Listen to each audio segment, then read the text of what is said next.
মিশো থেকে আমি অনেক শপিংই করে থাকি, কিন্তু তার মধ্য থেকে আজকে একটা পার্সেল যেটা এসেছিল সেটা একটু অন্য টাইপের ছিল।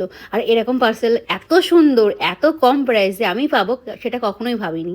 তো এটা ছিল একটা মানে ইয়াররিংসগুলো কিংবা গলার হারগুলো, ছোটো ছোটো যে অর্নামেন্টসগুলো হয় সেগুলো এদিকে ওদিকে মানে হারিয়ে যায় বা অন্য কোথাও রাখলে খুঁজে পাওয়া যায় না, সেই কারণে সেইগুলোকে এক জায়গায় একটা বক্সের মধ্যে আমার রাখার খুব ইচ্ছা ছিল, যার জন্য আমিও অন্য ভিডিও সার্চ করতে করতে এই প্রোডাক্টটা পেয়ে গেছিলাম। তো এই প্রোডাক্টটা জাস্ট দেখো, একটা টিফিন বক্সের মতো দেখতে, জাস্ট ওয়াও। তো হাত থেকে খুলে পড়ে গেছে একটা আমার, কারণ ওটা লাগানো ছিল না। তো জিতু তুলে এনে দিল আমাকে আবার, আর তারপরে এটা লাগিয়ে নিলাম। এটা দেখতে যে এত কিউট সেটা বলার ভাষায় নেই আমার। আর এটা আমি নিয়েছিলাম মিশো থেকে। তো খুবই কম প্রাইস ছিল। তোমরা যদি কেউ জানতে চাও লিঙ্কটা আমি অবশ্যই এখানে দিয়ে দেবো। আর দেখতে জাস্ট খুবই সুন্দর।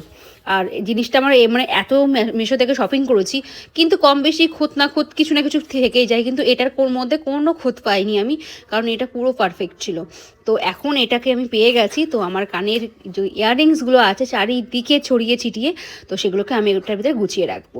তো আর একটা জিনিস তোমাদেরকে দেখাচ্ছি, দেখো আমার হাতে দুটো নুপুর আছে, পায়েল আছে।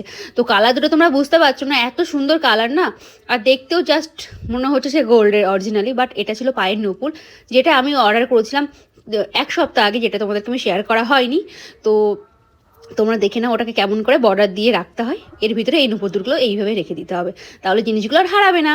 কত সুন্দর দেখো, মানে একটা আর একটার সাথে লাগবে।